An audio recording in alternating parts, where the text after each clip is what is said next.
Assalamu alaikum. Hello everyone. Continuing on single jaw malocclusion. Today's topic is infraocclusion of primary teeth. What's infraocclusion?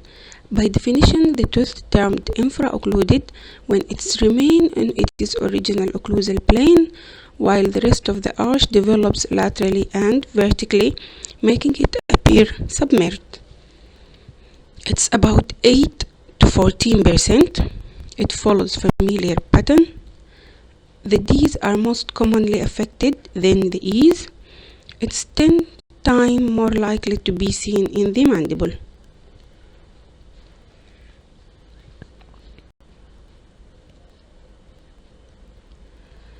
The etiology is unknown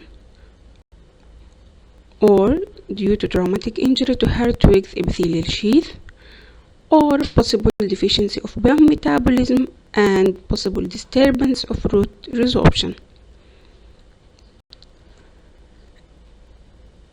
Clinical presentation: the tooth appears at an inferior level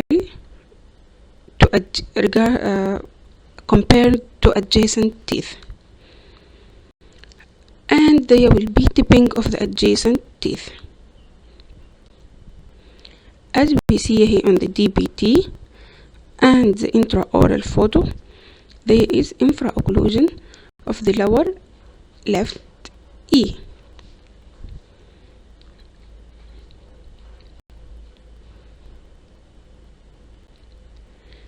Classification of infraocclusion. Infraocclusion classified into mild, moderate, and severe. It's mild when the occlusal surface height is less than 2 mm below occlusal height of the adjacent tooth, as we see here on the left side this picture. It's moderate when the occlusal surface is at the level of the contact points of the adjacent teeth. But if it is below the level of the contact point, it is severe infraocclusion.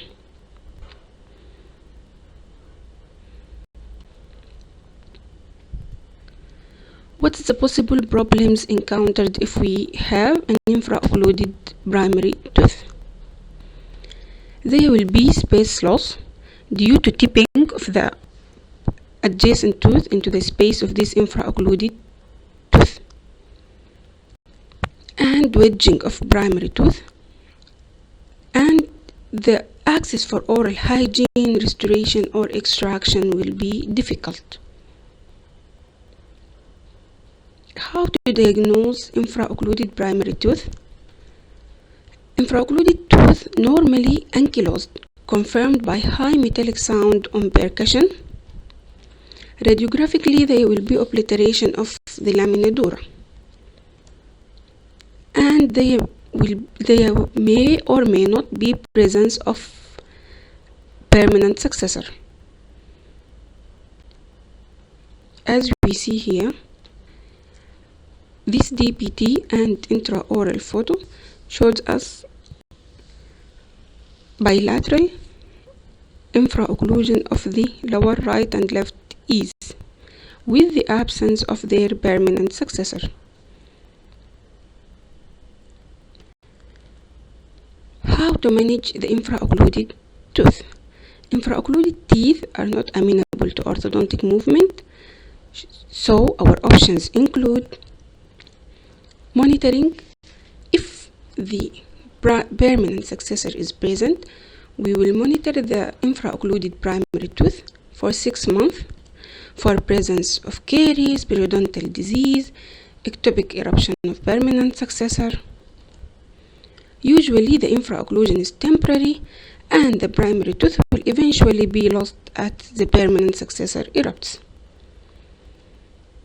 Option 2 is luxation, by breaking the union between the alveolar bone and infraoccluded tooth, which is rarely undertaken. Option 3 is early extraction, but it may lead to alveolar bone loss, and there will be need for bone augmentation later on if we need to transplant or to do implant. Last option is restoration of the occlusal height by onlay, which serves to prevent tipping and crowding of adjacent teeth, and retain the bone in the area which may be a site for future transplantation or implant. Also, it prevents food packing. Thank you.